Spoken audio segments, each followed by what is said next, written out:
Welcome back to GN Sports. Time now for Give Me Five, and joining us in studio tonight. Oh man, this is a good one.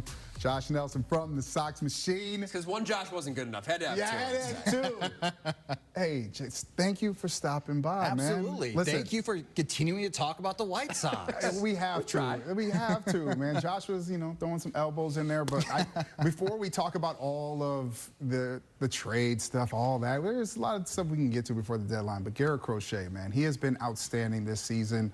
And I don't think I expected him to be this all-star status. But this is what I think the Sox were hoping for when they drafted him. You're right, Jarrett. That's what they were hoping for. You labeled me as a hater. Before the season, I did not like the idea of Crochet starting because last year, coming off an injury, pitching out of the bullpen, Crochet was not good. As of right now, he is the front runner to be the American League Cy Young. That's incredible that you say that out loud. Right. You're Crochet, American League Cy Young, for the worst team in baseball. I have never felt more dumb covering baseball than when it comes to Garrett Crochet. And the transformation, not just the four-seam fastball gaining a lot more value, but the cutter that he worked on during spring training with Ethan Katz and Brian Bannister has just been huge for his career. And now everything, it's funny, White Sox fans are like, don't trade him. This is someone that you build around.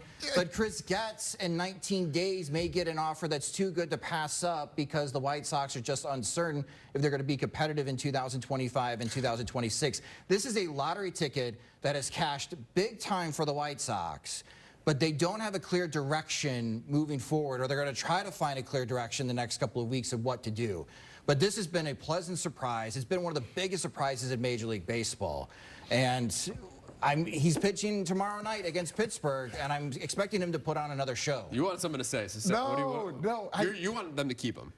No, I can see why and understand why Sox fans are saying that, but it is a lottery ticket. Like, if you're gonna get something in return, and that's what you don't know, what if there's an offer that you can't refuse? I understand that, but that's what, being a football guy, this is what kills me about the game of baseball all the time. Like, there's no direction, but this is somebody that you would want to build on. But then I also understand too the question marks of all the innings he's pitched and that he could pitch if he does stay.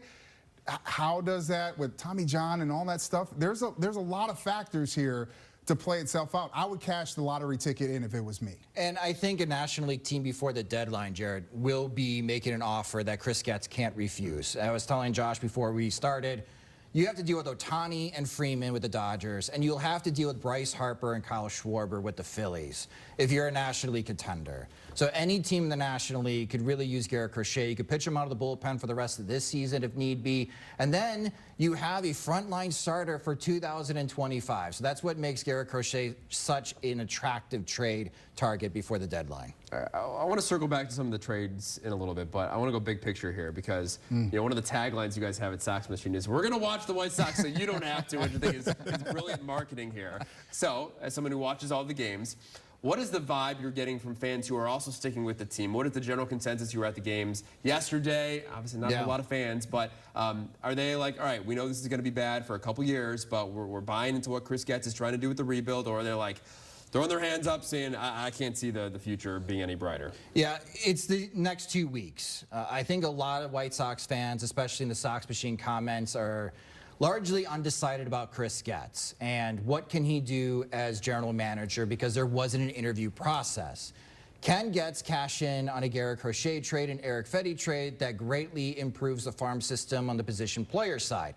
Who are the White Sox taking with pick number 5 on Sunday, and is that someone that they could build around and hopefully make the team in 2026 or 2027? There are very large questions that Chris Getz right now has either doesn't have the answers or doesn't want to answer those questions, and I don't blame him because answers are hard to come by for the Chicago White Sox.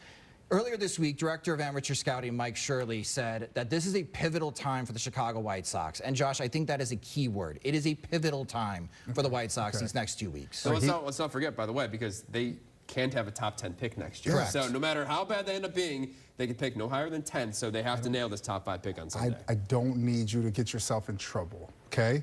But he just asked you the question about fans and how the vibe they're getting. Do you feel that Chris Getz do you see his vision a little bit you're there. You're watching more than we are all the time. We watch all the time too, even on my days off. But are you making sure? Do you feel comfortable where Chris Getz is going? I think Chris Getz is in a tight spot, a tough spot.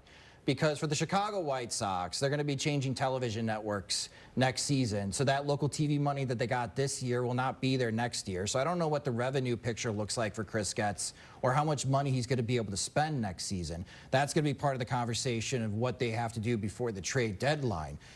And when it comes to player development, I don't want to raise too many red flags, but Colson Montgomery and Brian Ramos are struggling in AAA, which raises more questions about opening day in 2025. It seems with every passing week, whatever good happens for the White Sox, there is something that is equally bad for them, that they just seem to be stuck in place right now. And they're on pace. They're 4 games behind the worst record ever in franchise history currently right now. You guys have a meter going We on do, Sox we machine? do. We keep track of it. And if they trade Garrett Crochet and Eric Fetty before the deadline, Jarrett and Josh, I don't know how this team wins 40 games. They have 27 wins right now, and I don't know where they're going to find 13 wins in August and September. That's just how bleak it is. And then they're trying to find hope, and they're trying to sell fans on hope right now. It is a tough spot that Chris Getz is in because there's just so much uncertainty from an organizational aspect that's out of his control as well. At least we can thank Michael Kopech for giving us a chance to have a sloppy Thurston reference last The night. immaculate inning, yes. Immaculate inning. Kopech, one of the names that we could see being dealt. Obviously, it hasn't been a great season for the now converted closer.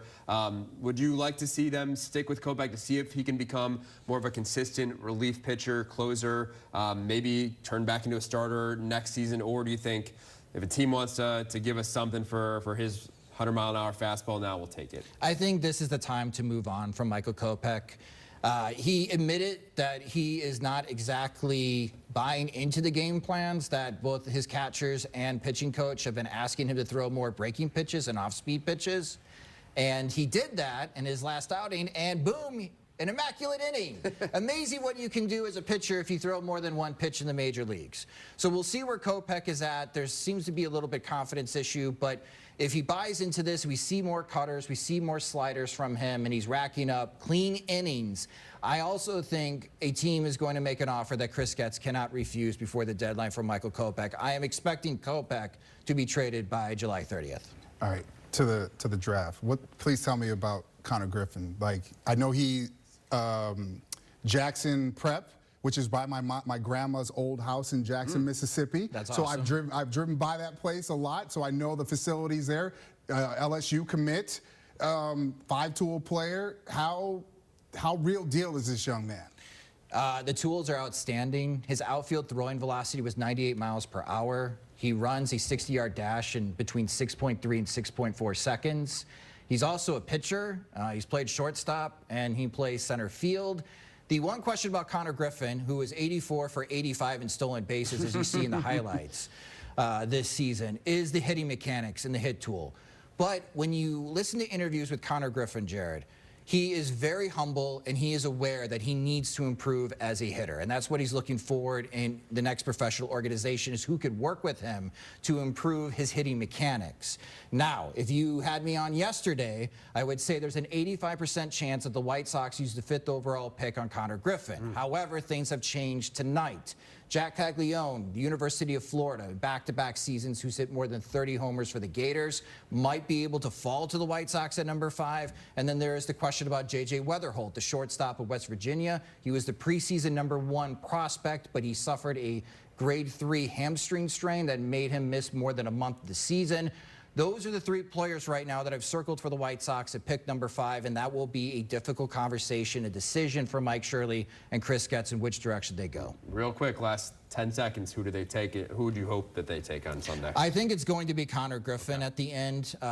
We'll see what happens at the top, but for everything that the White Sox are looking for, they want more athleticism in the farm system.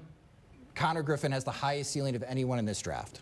And apparently driven past his high school, so I know, that's pretty it's cool. unbelievable. Yeah, awesome Hey. stuff. We're always smarter when this guy comes on the show talking White Sox. Josh Nelson thank from you, Sox sir. Machine. Appreciate it, buddy. You're the best. Absolutely. All right, Thank you. We got to take a break. When we come back, Joshua, bye.